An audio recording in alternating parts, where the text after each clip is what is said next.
Hello, hello, everybody. Happy Thursday.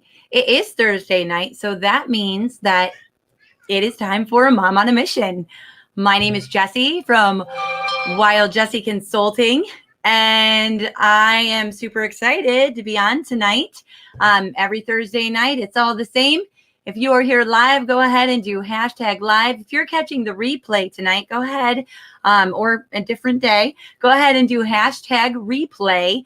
Today, I'm going to be talking about discussing disappointment with our kids. I've had a couple of people reach out to me, a couple of moms, and actually somebody on the show last week that had asked me about talking with our kids about disappointment. And, I think that's a great subject because it's COVID right now. Hi, Elaine.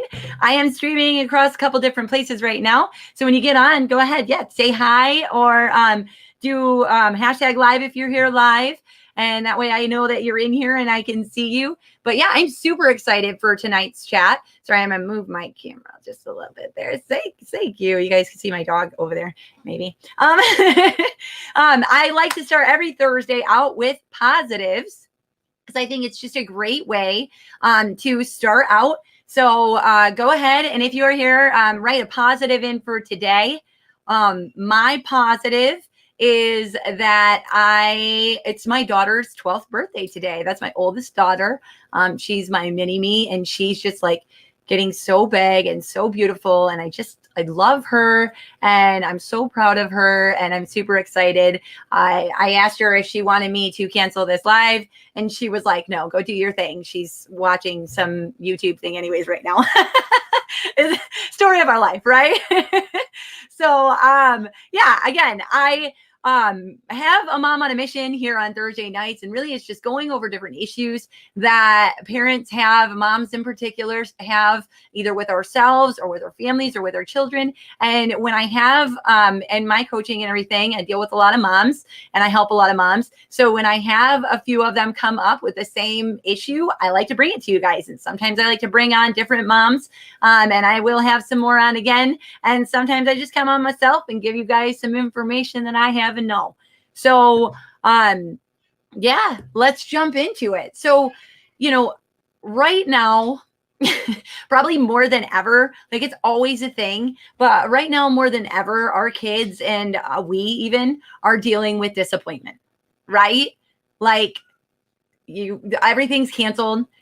First it started with school getting canceled, and then there were events that were canceled. And I know a lot of people that had different things that they were planning on doing that they couldn't. Weddings being postponed, family reunions, sports. There's just been a lot of disappointment in our kids. And there's a lot of FOMO going on.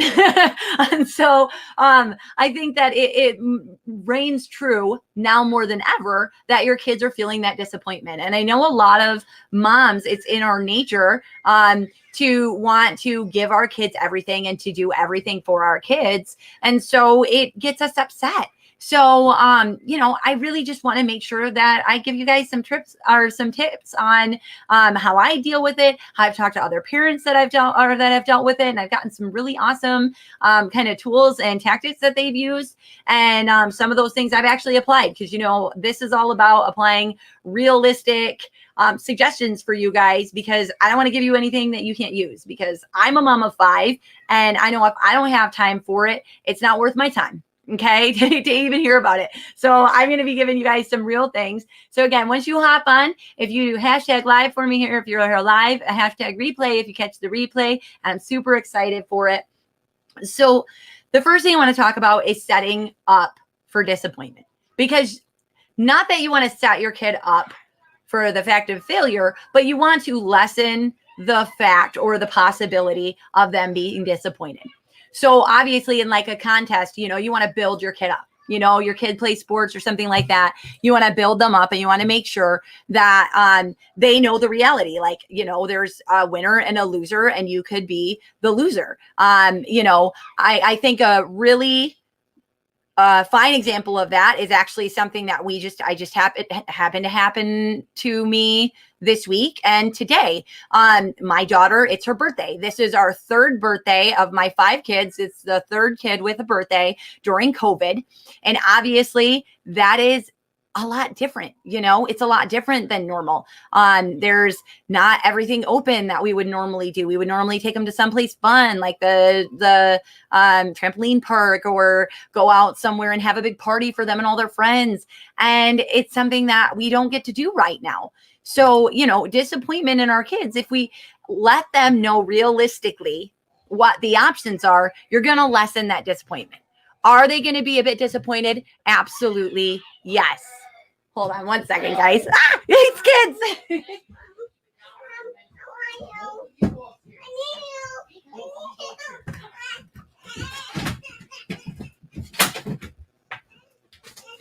Hey. Sorry, hopefully I didn't lose you. That's kids, right? We're moms. Mom on a mission. Obviously, I've got 5 kids and they don't always know when mom's busy. So yes, and I'm actually pretty good about that not happening, but hey, it happens. So yeah, that's why, that's why my other half is here to help me out and be the barrier.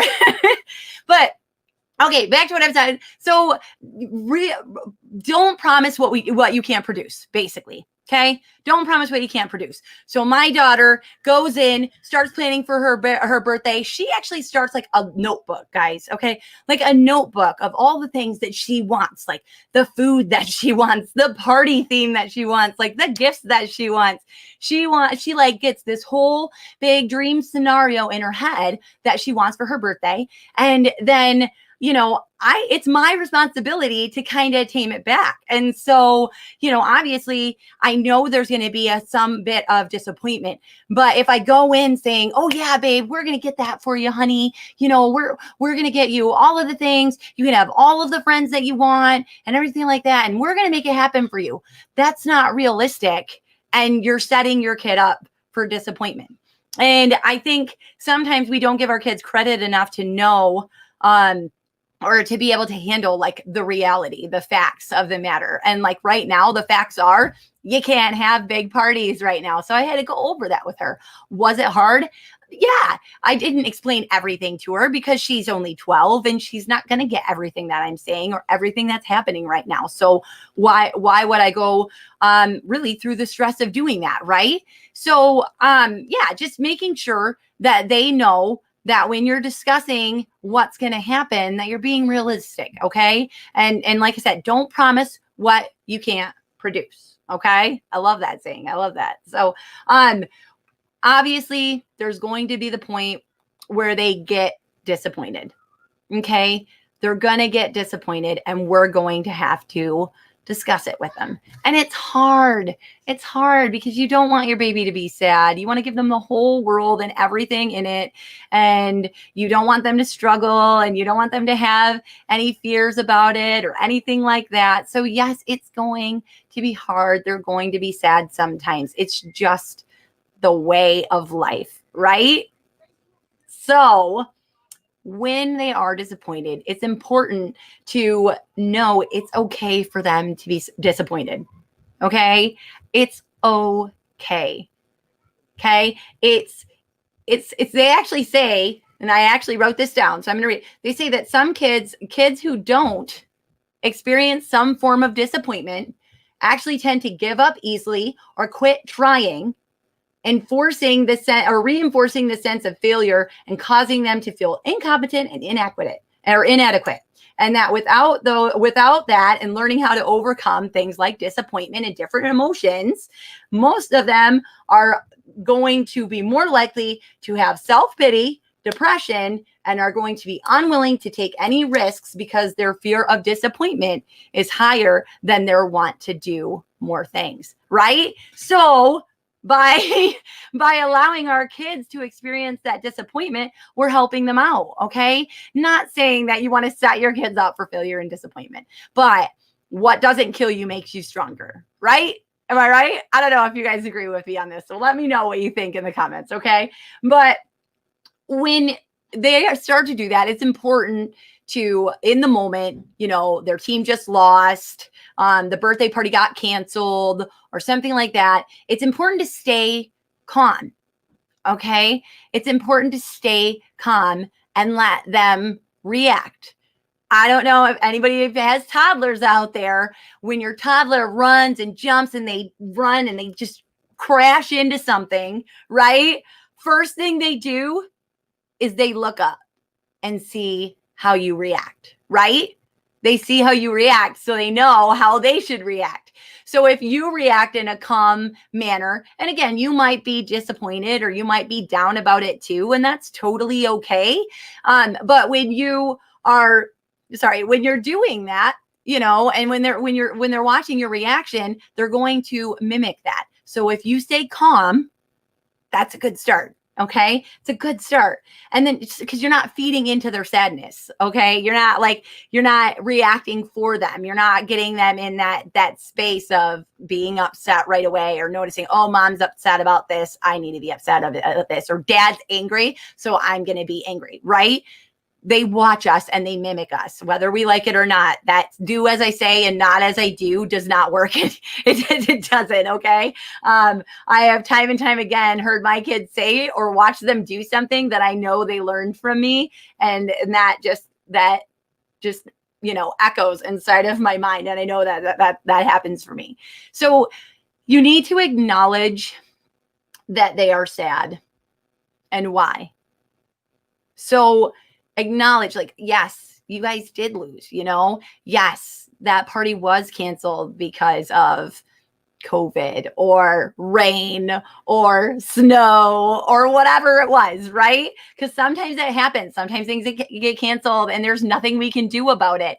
And so it's important for them to understand that it is valid that they are upset, and that it's okay for them to be sad and upset, but how they react to it, that's what you can help them control. Okay. So ask them questions, you know, like how, if it's something like if it was a contest or something, how can they prepare for next time, for the next contest, right? They can, or the next sports thing that they do, you know, they have another basketball game, they have another baseball game coming up and they're disappointed that they lost the last one. Well, what's something that they can do? They can practice more. Right? If they had an argument with a friend and then something happened from that and they were disappointed that they didn't get invited to something, you know, is that a relationship that they can mend, or can they go and make a relationship with a new person? You know, these are things where it's things that our kids deal with, and you kind of just have to be flexible and mold with them and how they're going to react with it. And then just be there with them. And that's the main thing, you know, just comfort them. Be there with them. Hi, Lou. But, you know, just be there with them and let them know that, you know, it's okay. It's okay that you're upset. And I understand that you're upset. You know, maybe find some stories. My dad was really good at stories. So if you end up watching this, Dad, he was like the master of stories, and I used to like memorize all of them. But I feel like a lot of them were made to make us laugh, but some of them actually had lessons to them. I know some people are religious. Maybe there's a Bible story or something that you would incorporate into that, or you know, you're really strong in your heritage, and there's a story about that you could integrate into that and make it a teaching moment for them. Okay, and help them, or maybe your own experience. You know, maybe there's something that happened to them that happened to you as well, and you can talk to them about that. And then once they kind of relate that their world isn't over, it's not just them, right? And that they can get over it, not, you know, that they'll get through it anyways. It helps them to heal. It helps them to feel better about it. And it creates a bonding moment and a bonding experience for you. So one of the other things that I like to teach parents to do, or like one of the practical advices, because now we know the problem, right? Problem is my kid's super sad or gets disappointed because everything's closed, or, you know, they didn't win or something happened. So what's something that I can do about it now, other than be in the moment with them, comfort them and everything like that? How do we get past it? Right? Because I think one of the things, like, everybody's been to the birthday party or had the kid that gets upset during the birthday party when they don't get a toy and they watch this kid open like 30 of them, right? I'm sorry if you've never been that parent, kudos to you. I don't know if it was your parenting style or your just kid was an angel. But out of my 5, I have definitely had the kid that has done that. And I've definitely been to parties where there is that kid, and no shame, no shame. I always say that there's no shame here because it happens, right? It just kind of happens. So what you can do is you can draw their focus to other things other than what is making them sad. So we've processed it, we've acknowledged it, and now we want to get over it, right? And these steps can go kind of quickly. You know, sometimes it can be a little bit longer, and sometimes it can go kind of quick. But you want to teach them the skills for happiness, okay? In hard times, it's going to help them later on. When you're not there, they're going to, fall back to these lessons that you're teaching them now on how to cope with these things, and it'll help them later on. Again, we already said they'll be less likely to have like that self-pity, the depression, the hopelessness of, I can't do it. If the first time they fail at something or don't get what they want is when they're an adult, they're not going to be fully equipped on how to deal with it, right? And we want to equip our kids to do great things and to be great people. So this is one of the ways that we can do that. So encouraging them to try again. I already kind of touched on that a little bit, telling them, well, maybe we can practice more next time, or maybe there's something that we can do to improve this or that, you know what I mean? And then help them to see that there is a next time, there is something else to look forward to. If it's an event that's not going to happen again, maybe pull attention to another event that's coming up. I know we couldn't go to this person's wedding because it was only, adults only. Hey, hi, Michelle. But, I know that it wasn't, we weren't able to go to this party or this wedding, but, there is this thing coming up. And I'm really excited to go do this with you. So helping them to see that there is something else that will be there for them to look forward to. Okay. Winston Churchill, I love this quote, always describes success as the ability to go from failure to failure without losing your enthusiasm. And I think that ties in with teaching your child that even if they're not the winner, to be happy for the one that is, right? Like, how awesome is it when you win? Like, I might be like a weird breed. I've won at something before, and then I felt bad. Like, I had like that little moment of guilt because I saw the kid that was really, really down or really, really upset. And like seeing that person come up and be like, hey, awesome job. I'm so happy for you. And then I've done the same thing. Like, I haven't won at things before. I got third place in a martial arts competition when I was younger. And this was like BC, before children, right? I did a martial arts competition. I trained for months. I was super excited. I was psyched, right? And then I got third place. And I was so bummed, but I was so happy for number 1 and number 2. And I like to feel like I use that lesson to teach my kids when they don't win at something, that, I made sure to shout out to that person and let them know that I was super happy, because I know as hard as I trained, I know they probably trained harder, and that's why they won. And creating that example. So that goes back to telling them the stories, right? Hi, Kathleen. Hi. Like telling them those stories. We're talking about discussing disappointment with our kids, but one of those things was telling them stories to help them get through it. And then now teaching them like coping skills or mechanisms that not only they can use now while they're kids and with you, and you're helping guide them through using these, but then they can carry them on into whatever lesson is next, whatever moment or thing comes up when you're not there for them.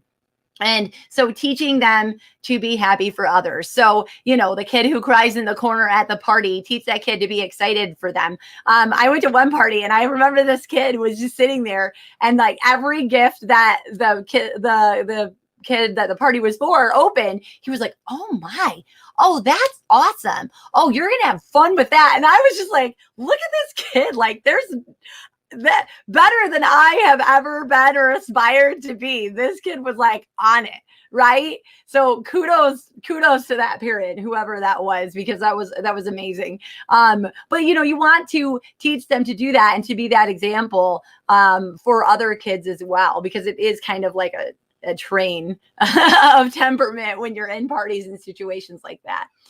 And one of the other things I like to teach my kids specifically, and it's one of my biggest pieces of advice, I use it in this show every Thursday. You guys, how do I start it out? Positives. So help them to focus on what they do have. Okay. So if they're disappointed because they just lost something, or they weren't able to go to something, they weren't able to do this, or they weren't able to get this. I know that's a big problem. Especially like, parents who may be struggling financially. One parent works, maybe you're a single mom and you're working and you're like running and you're hustling and everything. And you know that your kid wants all these things that maybe they're seeing other kids have. And it's funny how often like my kids are like, oh, all the kids have this, or all the other kids have this or that. And then I'll talk to those parents. No, they don't. I just had this conversation with a friend of mine. She's like, oh, my daughter says everyone has a phone in her grade. Everyone. And our kids are the same age. And I was like, oh, my kid doesn't. And I know at least a few of their friends do not. And, it's one of those things where the kid brings it to you and they're like, well, everyone does. And they put that little seed of doubt in your mind. Kids are really good at doing that, aren't they? Kathleen says it's not whether you win or lose, it's how you play the game. Yes. And in this point, and then in the terms of this conversation, we want them to play in positivity, right? And again, focusing on what they do have. So say, honey, I know, and I've had that moment where I've just been kind of real with my kids. And I mean, it all depends on where you are with your communication with them, and where your kids are probably at age-wise too. But like I once had my son wanted an iPhone really, really bad. And he was like, I don't know, this was a few years ago, like he was about 10 maybe. And he wanted an iPhone for his birthday, which, by the way, mama ain't buying a 10-year-old an iPhone. Okay. This is not going to happen. Okay. Not, but he just kept harping on me. Just, mom, I want an iPhone. Like, wouldn't talk to me, was angry with me. Everyone else has one. And like, I'm trying to keep calm because I wanted to just like lose it. Cause I didn't have a phone when I was 10. I got a Nextel when I was like 15, 16, and it Nextelled my dad. Okay. That was it. Like that. I mean, and expectations are different now. So I get that, right? I totally get it. But he wanted a phone and relentlessly would not leave me alone about it. And I know he was upset and he was disappointed, and that's why he was lashing out. And so what I did is I sat him down because I had enough. I was at my wit's end, right? And I sat down our heat bill and a picture of an iPhone, like from a magazine, right? And I said, all right, buddy, here we go. This is our heat bill. Okay, so this is our gas bill. So it's what heats the oven, because we had a gas oven at the time. I said it keeps our clothes warm, it keeps the kids warm, I can't remember which one I was like, that light or the heat bill, but whatever. And I was like, this is like what keeps our house going, keeps kids warm, keeps everything on in the house and everything like that. And this is a picture. This is the iPhone that you want for your birthday. And I know you've really been upset and you're really harping on me. Well, I have to make a choice. Okay. I can't pay both of these this month. And I'm not going to do exactly what you tell me right now, but I want to know your opinion, because I can only afford to do one of these, because, we just got you this game that we got you for your birthday, and you got some other things that we were able to get you. And we're really excited about this next thing that we're going to be doing. But right now I can't afford both. And then I sat him in front of him. And I just sat there, just like silence, uncomfortable silence with an angry 10-year-old who thought he knew everything and now just got a little bit of a reality check, right? And he didn't like really say anything. He just pushed the utility bill back to me and was like, all right, mom, go pay your bill, right? So again, our kids they understand more than I think we give them credit for. And then he was able to appreciate all these things that I said that bill does. It keeps us warm. It keeps the lights on. It keeps the fridge on for our food being cold. And, it keeps the internet on so you can actually play those games that you want on Wi-Fi, right?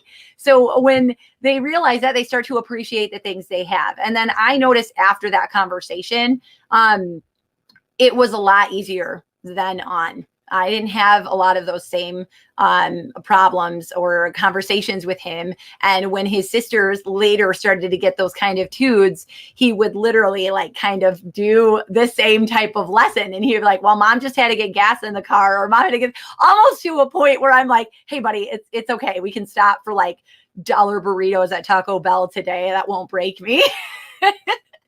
But again, allowing them to focus on what they have and be okay with the positivity of it. That's a life skill. That's an amazing life skill that they can have. How many amazing, optimistic adults do you know? And you just want to be around them, and you see them succeed in business and relationships and everything like that. That's an active skill that we can teach our kids. And that's amazing. So let me know if you've ever had a conversation like that, or if I'm the only one, because, right. I feel weird sometimes when I tell that story, because I don't want to be too harsh on my kid, but hey, it worked. Okay. So I want to finish up, because I'm not going to take too much time tonight. It is my daughter's birthday, and I just wanted to get some key pieces in. But my top piece of advice, because that was something I'd said, right? Yes, reality check, Kathleen. Thank you. She says reality check, exclamation point. My top piece of advice for moms, hands down. Okay? Hands down. Give me a second. Accept that you may not be able to give them everything, and that them being disappointed does not make you a disappointment. Okay? I'm going to say that again.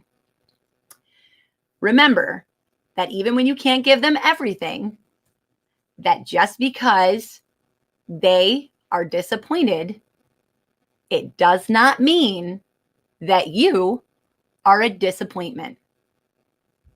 Okay? Take that in, absorb it, say it to yourself, because I think that's one of the biggest things in all of it. We're upset because we want to give them the world. We want to be able to give them everything they want and absolutely more, right? And we're not always in that position. So when we are kind to ourselves and we give ourselves grace and we understand the reality, again, how many, my my friend who said, her daughter was making her feel bad. Everyone has a phone. Everyone has a phone. And she calls me up. Sure, have a daughter have a phone? No. She's got a phone she uses like a tablet, but it isn't activated. She ain't calling anybody anytime soon. No. Give yourself grace and understand that you are not a disappointment just because your kids are disappointed. Okay. Like I said, you're building them those life skills. You're giving them those tools that they can carry into adulthood and make them into awesome human beings. And that's what this whole thing is about, right? Is we're just trying to survive and thrive and create awesome humans. So, and that's what I'm hoping that these things will help do for you guys, really and honestly. Okay. I do want to tell people, I always like to tell you moms that if you are feeling like you're upset, or that your kid is going into a state of being depressed, or you're getting depressed because you're just sometimes you just get into that rut, right? Sometimes you just get in that rut, or sometimes your kid just gets into that rut, especially if you're dealing with tweens and teens, right? And you think that you're not going to be able to get out of it, or you don't see them coming out of it, and those jokes, those cheesy, mom, dad jokes aren't pulling them out, then I encourage you to get help. Okay. There are 1-800 numbers. There are support groups. I have the group Mom on a Mission that we just started is the public group that follows this and has some threads in there. But I have the Work Like a Mother group, which is a private group where it gives you like a little bit more of an intimate feeling. There are lots of other groups that are like that as well. Find one that you are comfortable with. You can go to local areas and like local hospitals. You can check in with your doctor's office. You can go to local community centers, and sometimes they will have programs where, it's COVID right now. They have things that even the kids can call in themselves, which is awesome. They just give you the schedule. They give you the Zoom. Kathleen says, remember, there'll be better people for handling being disappointed. Yes, yes, yes. And so you want to make sure that you're getting the support you need, because sometimes it's hard. And, I always like to tell you guys, remember, when you are doing it all, you don't have to do it all alone. All right. You do not have to do it all alone. You can find somebody. I'm always here. You can message me. You can direct message me. You can email me at Jessie@wildjessie.com. You can go to my website, and there's ways to get, you can learn a little bit more about me if you want to feel comfortable with that. And then you can message me through my website. If it's not me, find somebody in your community, find a friend, find a family member. Okay. A lot of the times when we have these things going on in our heads, we're accentuating them bigger than what they are. We are sometimes our own worst enemy. So just know that there is somebody out there to help you. And if I can't, I will help you find who can. Okay. Absolutely. 100%. I am humble enough to know that I don't know how to solve everybody's problems. So if I can't solve yours, I will find somebody that I think can help you, or find a group or something, or help you find that solution. So please just reach out. Okay.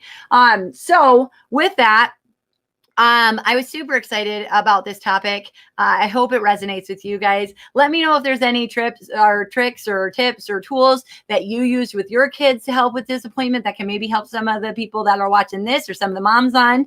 And let me know what works for you. Let me know if one of you think that some of these don't. And, I always talk about, don't bring just problems, bring solutions. So if you don't think one works, tell me what you think does. Okay. So if you guys want a $25 Grub Hub gift card, which I love Grub Hub. I think it's an awesome way to support your local businesses. Like, we have La Soulful Foods, Lakeisha. I got to do an event with her earlier in the week, and she was amazing. And she's got her grand opening this Sunday, and I know she just signed up Grub Hub to help deliver food for her. So it's an easy way for you to get a meal and not have to worry about it. Give yourself a break. All you have to do is share this post. Okay. Make sure, please, to do it public so that I can see that you shared it, or come back here and say, I shared it. Okay. Or private message me, be like, I shared it. Okay. Because sometimes it's harder for me to see that. But either do that or tag a friend that you think needs to hear this message tonight, or that might have an awesome suggestion. Like you noticed that they had a super way of handling these situations with their kids. Tag them in the comments, because I want to hear what they have to say about it. Okay. So that's all you have to do. And the contest goes until Sunday at 4, and I will go ahead and pick a winner from there. And I'll let you guys know on Sunday. I'll get on about 4:30 and let you know who won it. I'm super excited. So yeah. All right, guys. Well, as always, I appreciate your time. I love it when I get, I've got a few of you on here to engage. Please engage after if you are on the replay. And I always try to get back and message you as well. And if you are a mom that has an issue or a problem, or you're struggling with something that you want to talk about or want me to cover, feel free to message me. Feel free to comment below. And I'd love to either talk about it myself or find somebody who can. If you're a mom on a mission as well, then go ahead and give me a ring, or give me a call, or give me a message, or email me and let me know what you want to talk about. I'd love to have you on. As always, I am a mom on a mission, and it's a mother of a mission. All right, you guys have a great Thursday night. I'm going to go eat some cake. All right. All right. Bye, y'all.